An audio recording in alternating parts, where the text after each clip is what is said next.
नमस्कार दोस्तों, जय माई की, महामाई जगत माई, माँ भद्रकाली की जय बोलो। माँ के सच्चे दरबार की जय बोलो। महामाई के प्यार और दुलार की जय बोलो। मेष राशि वालों, आपका स्वागत है मेष मंथन भिंड यूट्यूब चैनल में। प्यारे मित्रों, हम अन्न हाथ में लेकर सौगंध खाते हैं कि आपको अगले 3 दिनों में इस एक चीज से हाथ धोना पड़ेगा और यह आपके लिए बहुत दुखदाई होगा। इस एक चीज के चले जाने से आपका मन बहुत दुखी हो जाएगा, आपके आंसू रुक नहीं पाएंगे, क्योंकि मित्रों आपने इस एक चीज को पाने के लिए बहुत अधिक मेहनत की है।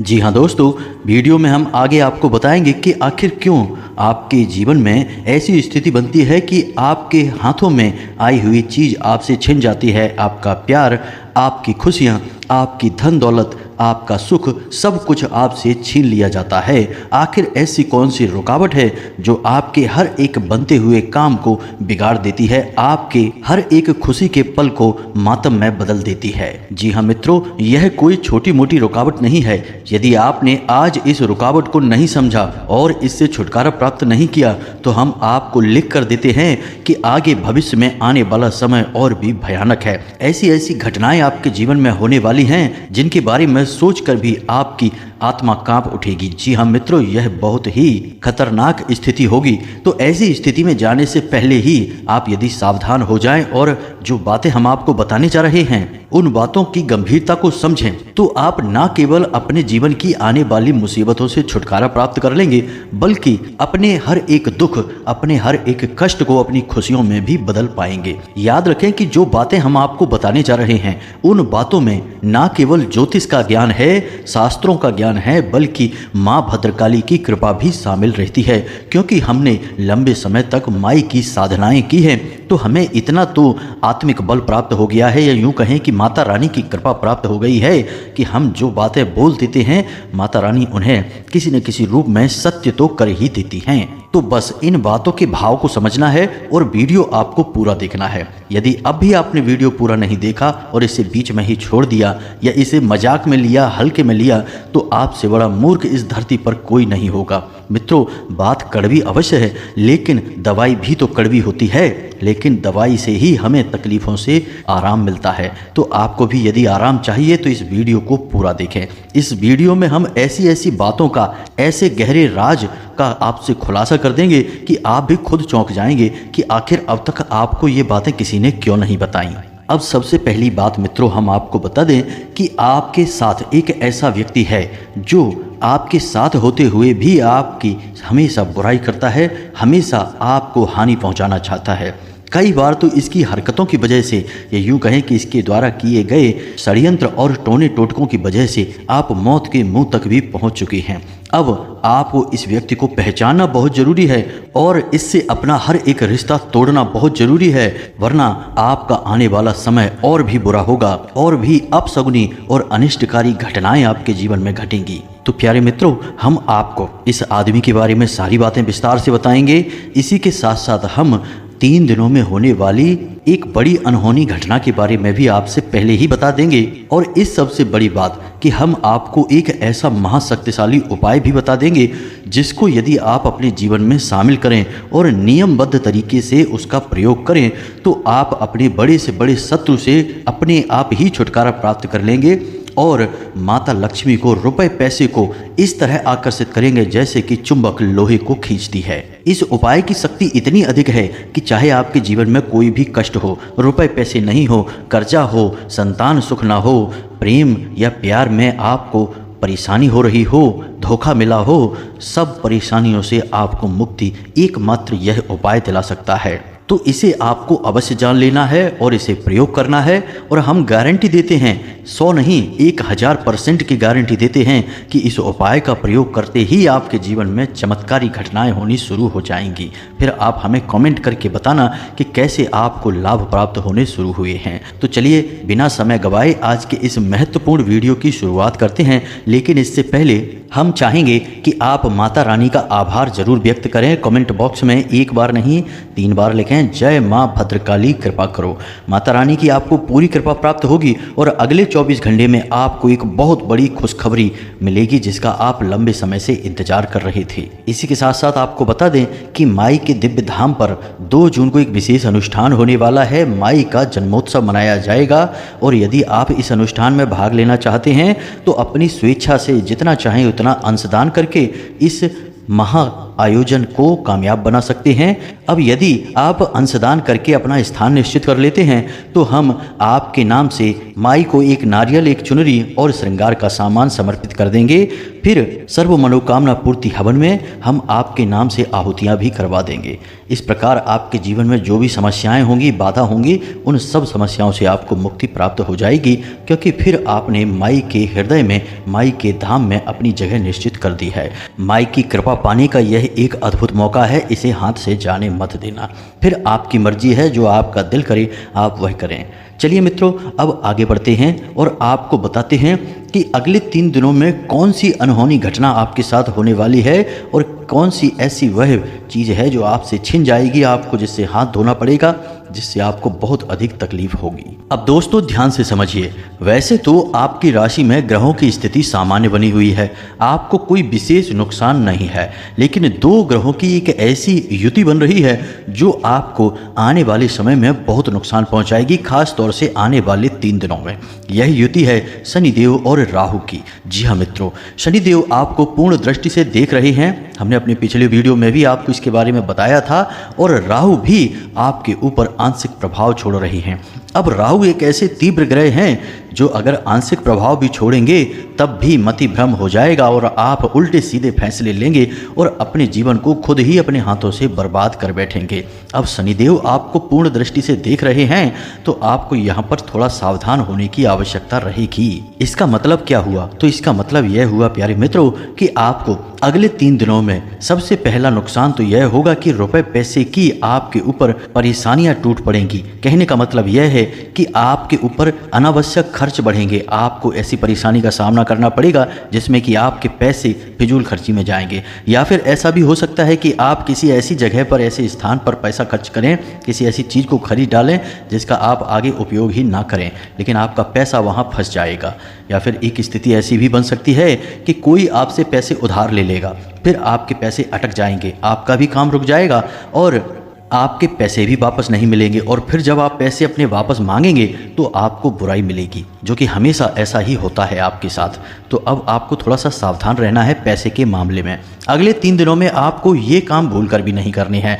पहला यह है कि आपको किसी को भी ना तो पैसे देने हैं, चाहे उधार मांगे, चाहे आपकी मदद मांगे, किसी भी प्रकार से मांगे, आपको आपका पैसा नहीं देना है। और यदि देना भी पड़े तो कम से कम पैसा देना, अपनी मजबूरी बता देना, कोई खर्चा गिना देना, कोई ऐसी बात कह देना जिससे कि आपको कम से कम पैसे देने पड़े। दोस्तों हम आपको बता दें कि आप जितना भी पैसा दे देंगे वह फंस जाएगा, आपको वापस नहीं मिलेगा, और यदि वापस मिलेगा भी तो बहुत परेशानियों के बाद मिलेगा। तो थोड़ी चतुराई से यहाँ पर आपको काम लेना होगा। अपने जीवन की कोई परेशानी बताकर उसे टाल देना, पैसे मत देना। दूसरा कि आपको किसी जगह पर पैसा लगाना नहीं है, जैसे कि किसी काम धंधे व्यापार में पैसा नहीं लगाना है, जुआ सट्टे या फिर शेयर मार्केट में भूलकर भी पैसा नहीं लगाना है। यहाँ तो आपको 100% घाटा ही घाटा होगा। यदि कोई पार्टनरशिप का ऑफर आपको मिल जाता है तो उसे भी स्वीकार नहीं करना है, कम से कम इन 3 दिनों तक तो भूलकर भी स्वीकार नहीं करना है, वरना फिर से वही बात होगी कि आप पैसे के लिए परेशान हो जाएंगे, पाई पाई को मोहताज हो जाएंगे। जो भी आपकी पैसे हैं, आपकी जमा पूंजी है, कब गायब हो जाएगी आपको पता भी नहीं चलेगा, और आप बस यह सोचते रह जाएंगे कि आखिर पैसा कैसे गायब हो गया, कैसे आपके हाथों में आई हुई लक्ष्मी बाहर निकल गई, आपको तो पता भी नहीं चला। अब दूसरी आपको सावधानी ये रखनी है कि आपको किसी के द्वारा कही गई बात को अपने दिल पर नहीं लेना है। दोस्तों हम आपको बता दें ये आपके ऊपर राहु आंशिक दुष्प्रभाव दे रहे हैं, तो अब इससे कोई सामान्य सी बात भी कहेगा तो वह आपके दिल में छप जाएगी, आपके दिल में लग जाएगी, और आपको लगेगा कि यह ऐसा क्यों बोल रहा है। फिर आप उसी बात को लेकर बैठे रहेंगे या फिर आप बहस करेंगे और झगड़ा होगा। आपका समय, आपकी ऊर्जा, आपका पैसा सब कुछ बर्बाद होगा। तो आपको कोई कुछ कहता है तो आपको समझदारी से काम लेना है और उस स्थिति को टाल देना है। जवाब नहीं देना है, खासतौर से ऐसी किसी बात का जवाब नहीं देना है जब कोई आपके दिल में चुभने वाली बात बोल रहा हो। दोस्तों, जब ग्रहों की स्थिति अनुकूल नहीं होती है तब अक्सर ऐसी परिस्थितियां बनती हैं जो कि आपको उकसाने का कार्य करती हैं, और यदि आप भावनाओं में बह जाते हैं तो अपना नुकसान खुद ही करवा बैठते हैं। अब स्थिति कई प्रकार की होती है। कभी आपको ऐसे मौके मिलेंगे, आपको ऐसा लगेगा कि यहाँ पर पैसा लगाते हैं तो तुरंत पैसा डबल हो जाएगा, कई गुना पैसा बढ़ जाएगा, व्यापार हो जाएगा, बिजनेस बड़ा हो जाएगा, लेकिन होता इसका उल्टा है। अब ऐसा क्यों होता है? क्या आप मूर्ख इंसान हैं? नहीं, आप मूर्ख नहीं हैं, लेकिन ग्रहों ने आपके दिमाग पर कुछ इस प्रकार से प्रभाव डाला, ऐसी सम्मोहन क्रिया करी कि आपके सोचने समझने की क्षमता कुछ समय के लिए गायब हो गई। मित्रों, ग्रहों की शक्ति इतनी अधिक होती है कि जब नकारात्मक ग्रह प्रभाव डालते हैं तो जातक चाहे कितना ही बुद्धिमान क्यों ना हो, जैसे कि महाभारत काल में पांडवों के ऊपर जब शनि की साढ़े साती प्रारंभ हुई, खासतौर से युधिष्ठिर के ऊपर, तब उन्होंने जुआ जैसे नीच कार्य को भी स्वीकार कर लिया, और न केवल स्वीकार किया बल्कि अपनी धर्म पत्नी तक को दांव पर लगा दिया। यानी कि शनिदेव ने उनकी बुद्धि पर इस प्रकार से पर्दा डाला कि उन्हें अच्छे और बुरे का फर्क ही समझ में नहीं आया। वैसे वे स्वयं धर्म के अवतार थे और बौद्धिक बल में उनसे कोई नहीं जीत सकता था, लेकिन कुछ समय के लिए उनकी बुद्धि छिन गई और अज्ञानता हावी हो गई। यह होता है ग्रहों का दुष्प्रभाव। तो आप और हम जैसे तुच्छ मानवों की तो हैसियत ही क्या है, जब यहाँ पर युधिष्ठिर जैसे भी ग्रहों के दुष्प्रभाव में आकर अपने जीवन में बर्बादी ला सकते हैं। मित्रों, हम अपनी बातों में शास्त्रों के प्रमाण आपको इसीलिए देते हैं ताकि आपको इन बातों का पूर्ण रूप से भरोसा होता चले, और जो हम आपको बता रहे हैं उन बातों की गहराई को समझते हुए आप अपने जीवन में इन बातों को उतारें, तभी तो बदलाव होगा। अब इस बात को समझने के लिए एक छोटी सी कहानी समझिए मित्रों। यह आपकी कहानी है, आपके जीवन की कहानी है। एक बहुत बड़े संत महात्मा थे। उनके पास किसी गांव से एक सज्जन आया करते थे उनकी बातें सुनने के लिए, उनसे ज्ञान हासिल करने के लिए। तो कई दिनों तक जब वो उस साधु सन्यासी के पास गए, गांव से आने वाले व्यक्ति थे, तो यह सिलसिला लंबे समय तक चलता रहा। एक दिन उन्होंने संत महात्मा से कहा कि महाराज, हमने आपकी कई सारी अच्छी अच्छी बातें सुनी है, लेकिन हमारे जीवन में कोई फर्क ही नहीं आया है। ऐसा कैसे हो सकता है? आपकी बातों का हमारे जीवन में कोई अंतर क्यों नहीं आ रहा है? तो संत महात्मा मुस्कुराए और उन्होंने उस गांव वाले से पूछा कि तुम्हारा गांव का नाम क्या है, तुम्हारा घर का पता क्या है, तुम्हारे परिवारजनों का नाम क्या है, तुम्हारे घर की सही लोकेशन क्या है। बहुत सारे प्रश्न उन्होंने उस इंसान से पूछ लिए। अब इतने सारे प्रश्न पूछे तो वह इंसान चिढ़ गया और पूछा कि महाराज जी, आप इतने सारे प्रश्न क्यों बार बार पूछ रहे हैं? तो महाराज जी ने कहा कि तुमने मुझे सारी जानकारी दे दी, अपने घर की अपनी सही लोकेशन दे दी, अपने घर जाने का रास्ता बिल्कुल बारीकी से समझा दिया। अब क्या मैं तुम्हारे घर पहुंच गया? तो उस इंसान ने कहा कि कैसी बातें कर रहे हैं, केवल बता देने से कोई किसी स्थान पर थोड़े ही पहुंच जाता है, उसे तो वहां तक चलकर जाना पड़ता है। तो महात्मा बोले, यही तो हम आपको समझाना चाहते हैं कि जो बातें हम आपको बता रहे हैं, खाली उन बातों को बता देने से जीवन में परिवर्तन थोड़े ही आ जाता है। उन बातों को मानना भी पड़ता है, जीवन में उतारना भी पड़ता है। तो यही बात तो हम आपसे कहना चाहते हैं कि हम जो उपाय बताते हैं, जो ज्ञान की बातें बताते हैं, उन बातों को खाली सुन लेने से जीवन में परिवर्तन नहीं आ जाएगा, उन बातों को आपको जीवन में भी उतारना पड़ेगा। प्यारे मित्रों, यकीन मानिए, हम माई के सच्चे सेवक हैं और हमारा एक ही उद्देश्य है कि आपके जीवन में खुशियां आएं, आपके चेहरे पर मुस्कुराहट आए। जब हम ऐसे ऐसे प्रश्न देखते हैं कि लोग तकलीफ़ों से भरे हुए हैं, दुख के आंसुओं में डूबे हुए हैं, पीड़ाओं का अंत ही नहीं हो रहा है, तो हम दिन रात माता रानी से बस यही कामना करते हैं कि माई कुछ भी करके, कैसे भी करके इन लोगों के जीवन में खुशियां लेकर आइए। हमें चाहे कोई फल साधना का दो या ना दो, हमारा सारा फल इन लोगों में बांट दो, लेकिन इनके जीवन में खुशियां लेकर आओ। इसीलिए प्यारे मित्रों, हम इतनी मेहनत करते हैं कि चाहे सर्दी गर्मी बरसात कुछ भी हो, हम आपके लिए ज्ञानवर्धक वीडियो जरूर लेकर आते हैं।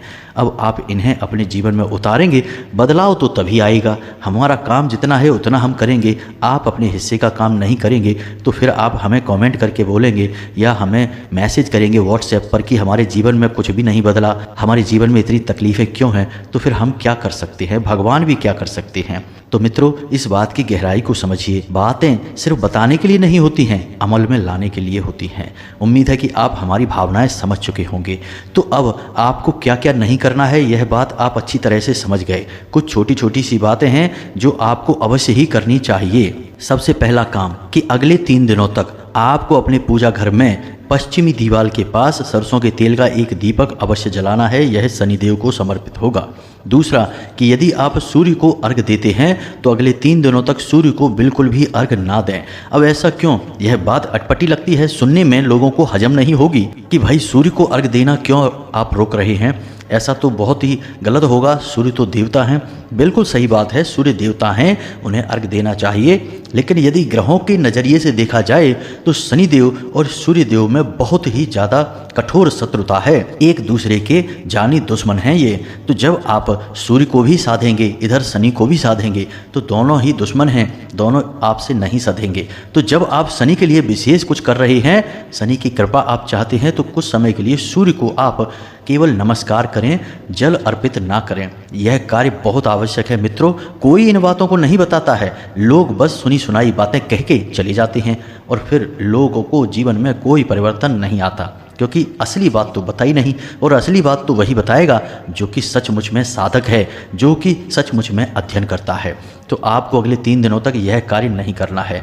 दूसरा कि आपको अगले 3 दिनों में किसी एक भिखारी को पेट भर भोजन अवश्य कराना है, उसे दक्षिणा अवश्य देनी है। कहने का मतलब यह है कि आपको 100% अवसर प्राप्त होगा जब आपसे कोई भीख मांगेगा। रुपए पैसे मांग सकता है, वस्त्र मांग सकता है या फिर भोजन मांग सकता है। वह जो भी मांग रहा है अपनी क्षमता के अनुसार उसे दीजिए। उसका सम्मान करना, उसे हीन दृष्टि से मत देखना, यह बहुत बड़ी भूल होती है। सम्मान करते हुए उसे संतुष्ट करने की कोशिश करना। यदि आपकी क्षमता कम है तो आप उसे खुले दिल से बताइए।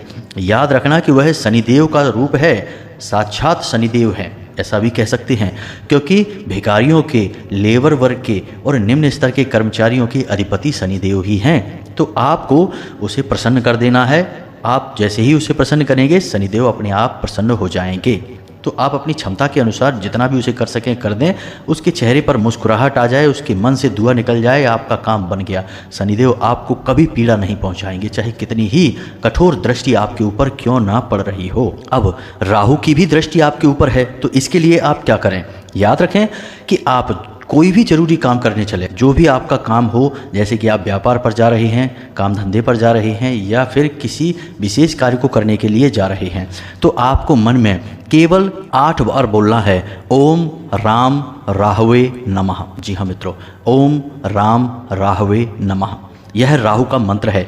इस मंत्र का उच्चारण आपको 8 बार करना है, मन ही मन करना है, बोलकर नहीं करना है। तो आपके ऊपर राहु की जो कुदृष्टि है वह अच्छी दृष्टि में बदल जाएगी, आपके काम बन जाएंगे। याद रखना, ज्योतिष शास्त्र में एक मशहूर कहावत है कि जिसे राहु मारे उसे फिर कोई ना तारे, और जिसे राहु तारे उसे फिर कोई ना मारे। यानी जिसके साथ एक बार राहु सकारात्मक हो गए, उसे दुनिया की कोई ताकत मार नहीं सकती है। वह चरम सीमा तक पहुंचेगा, राजा बन जाएगा, और वो भी रातों रात। राहु आकस्मिक लाभ देने के लिए बहुत अधिक मशहूर हैं, तो आपको राहु की कृपा भी प्राप्त करनी ही पड़ेगी।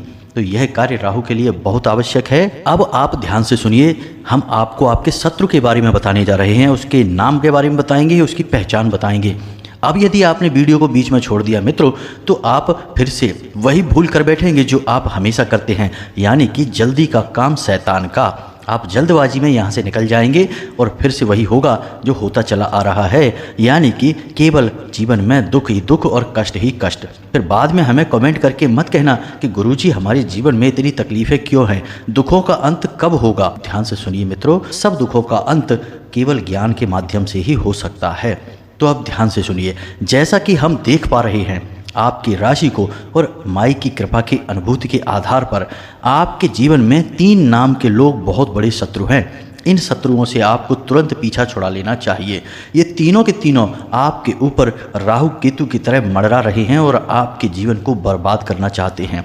आपके अपने ही हैं, आपके आसपास हैं।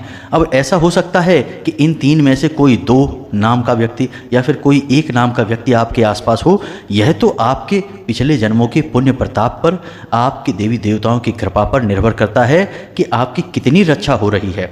लेकिन यदि आपके सारे देवता आपसे रूठे हैं, कोई आपके ऊपर विशेष कृपा नहीं कर रहा है, तो आप इन तीनों से ही घिरे हुए हैं। इस तिकड़ी ने आपको बर्बाद कर रखा है, फिर तो आपका जीवन नर्क के समान होगा।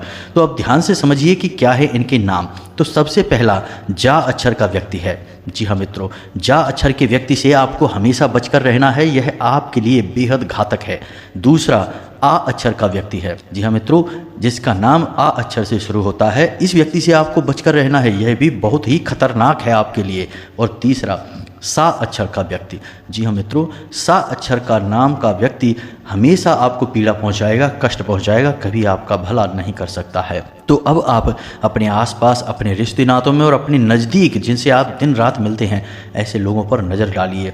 और हमने जो आपको बताया है, इस बात को केवल अपने मन में रखिए, गुप्त रखिए, किसी से बताना नहीं, बस अपने मन में आंकलन करना। यदि किसी से नाम मिलता है कि जैसे आपके साथ कोई ऐसा व्यक्ति जिसका नाम आ अक्षर से शुरू होता है, तो उस व्यक्ति के बारे में गहराई से विचार करना, सोचना कि उसने आपके साथ क्या किया है। क्या मुसीबत में वह आपके साथ खड़ा था? क्या उसने पीठ के पीछे आपकी बुराइयां की हैं? क्या वह आपकी बातों का मजाक उड़ाता है? क्या वह सचमुच में आपका सच्चा साथी है, शुभ चिंतक है? ऐसे प्रश्न उसके बारे में खुद से पूछना। और हम आपको लिख कर देते हैं कि इसमें से हर एक प्रश्न का जवाब आपके लिए वही आएगा कि वह इंसान आपके लिए अच्छा साथी नहीं है। और जब आपको पता चल जाए तो तुरंत इस रिश्ते से पीछा छुड़ा लेना, मतलब कि आप इससे दूरी बना लेना। रिश्ता मत तोड़ना, बस इससे दूरी बना लेना और अपनी ज़रूरी बातें इसे भूल कर भी मत बताना। अब हम आपको उस उपाय के बारे में बताते हैं, यह बहुत आवश्यक है मित्रों, इसे भी आपको जानना बेहद ही ज़रूरी है। और इन चीज़ों को आपको अपने घर लेकर आना है और इनका विशेष अनुष्ठान के बाद प्रयोग करना है, विशेष स्थान पर इन्हें रख देना है और आपके जीवन में परिवर्तन आने की शुरुआत हो जाएगी। तो आपने लघु नारियल के बारे में कभी सुना है क्या? यदि नहीं सुना है तो हम आपको बता दें कि यह नारियल का ही एक छोटा स्वरूप होता है। तो यदि आपने लघु नारियल के बारे में नहीं सुना है तो आप जाएं किसी किराने की दुकान पर और उससे पूछें, वह आपको बता देगा लघु नारियल क्या है। बाजार में थोड़ा सा ढूंढेंगे, आपको मिल जाएगा। तो आपको 2 लघु नारियल लेकर आने हैं। जी हाँ मित्रों, ध्यान से समझना है। और इस उपाय को आपको शनिवार के दिन करना है। शनिवार के दिन ही इस उपाय का महत्व है। अब याद रखें कि हम नारियल को इतना महत्व क्यों देते हैं। मित्रों, याद रखना कि नारियल एक ऐसी वस्तु है जो कि अपने आसपास की संपूर्ण नकारात्मक शक्तियों को अपने अंदर खींच लेता है। अब आपने देखा होगा कि लोग नारियल भगवान को समर्पित करते हैं, और जब वे नारियल फोड़ते हैं, यानी साबुत नारियल भगवान को समर्पित किया, जैसे माता रानी को साबुत नारियल समर्पित किया, उसके बाद अनुष्ठान के बाद उस नारियल को वो फोड़ते हैं। और जब वह नारियल अंदर से काला निकलता है, यानी कि खराब हो जाता है, तो लोग खुश हो जाते हैं, कहते हैं कि माता रानी ने नारियल स्वीकार कर लिया है, इसलिए यह नारियल खराब हुआ। मित्रों, हम आपको बता दें कि आपके जीवन में जितनी घोर नकारात्मकता होगी, जितना आपका जीवन भूत प्रेत की शक्तियों से, नकारात्मक ऊर्जा से भरा होगा, आपका नारियल उतना ही काला हो जाएगा। अब हम भगवान को यह खराब नारियल क्यों चढ़ाते हैं? आखिर ऐसा नकारात्मक ऊर्जाओं से भरा हुआ नारियल हम भगवान को देते ही क्यों हैं? यह प्रश्न आपके मन में उठ रहा होगा। तो आप ध्यान से समझिए, भगवान एक ऐसी महाशक्तिशाली सकारात्मक ऊर्जा है जिसके अंदर कोई भी ऊर्जा समाहित हो जाए वह सकारात्मक ऊर्जा में बदल जाती है। जैसे कि हम हवन की अग्नि जलाते हैं तो उसके अंदर हम जो भी डालते हैं वह जलकर भस्म हो जाता है और अग्नि का ही एक रूप बन जाता है। उसी प्रकार कितनी ही नकारात्मक ऊर्जा क्यों ना हो, जब हम उसे भगवान को समर्पित कर देते हैं तो भगवान के पास जाकर भगवान में वह समाहित होकर सकारात्मक ऊर्जा बन जाती है। भगवान को इससे कोई फर्क नहीं पड़ता है। भगवान महाशक्तिशाली हैं, परम शक्तिशाली हैं, तो आपकी नकारात्मक ऊर्जा से उन्हें कोई फर्क नहीं पड़ेगा। भोले बाबा ने तो कालकूट विष को भी पी लिया था, तो आपकी नकारात्मकता क्या है? इसीलिए लोग भगवान को नारियल समर्पित करते हैं। और जब नारियल काला होता है तो असल में यह उन लोगों के जीवन की घोर नकारात्मकता है, इसी वजह से नारियल काला पड़ जाता है। और जब भगवान को वह समर्पित हो गया तो यानी उनके जीवन की नकारात्मकता भगवान में समाहित हो गई और भगवान की सकारात्मक ऊर्जा उनके जीवन में समाहित हो गई। इसलिए हम नारियल भगवान को समर्पित करते हैं। जी हाँ मित्रों, याद रखना कि कई मंदिरों में, जैसे भैरव बाबा के मंदिर में, लोग शराब चढ़ाते हैं। कुछ लोग तो और भी चीज़ें चढ़ाते हैं, उनके बारे में हम नहीं कहना चाहते, शराब के बारे में बताते हैं। तो लोग असल में इन चीज़ों का महत्व ना समझकर इससे मौज मस्ती की चीज़ें बना देते हैं। तो जो शराब नहीं पी रहे हैं वो भी अपनी शराब भगवान को चढ़ाने चले जाते हैं। कितनी बड़े मूर्ख हैं। अब आप समझिए कि भैरव बाबा एक ऐसी महाशक्ति है, ऐसे देवता हैं जो आपकी पूरी नकारात्मकता को, आपके सारी दुष्ट प्रवृत्तियों को अपने अंदर समाहित कर लेते हैं और आपको सकारात्मक बना देते हैं।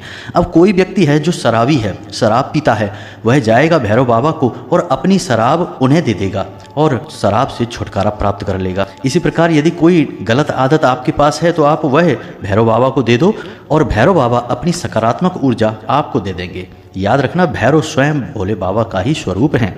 तो आप अपनी नकारात्मक गलत आदतें, गलत सोच, गलत विचार सब कुछ भगवान को दे दो और भगवान के सकारात्मक विचार, सकारात्मक ऊर्जा अपने जीवन में ले लो। यही है इस क्रिया का मतलब। लेकिन लोग जो शराब नहीं पीते वे भी भैरव बाबा पर शराब चढ़ा रहे हैं। यही तो मूर्खता हो गई।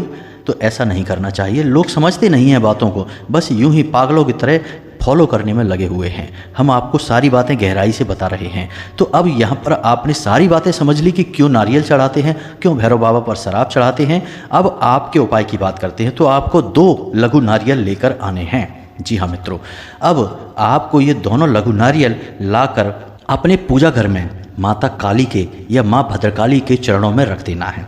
यदि आपके पूजा घर में माता भद्रकाली की तस्वीर नहीं है तो आप हनुमान जी के चरणों में रख सकते हैं या फिर आप भगवान श्री हरि विष्णु या माता लक्ष्मी के चरणों में भी रख सकते हैं।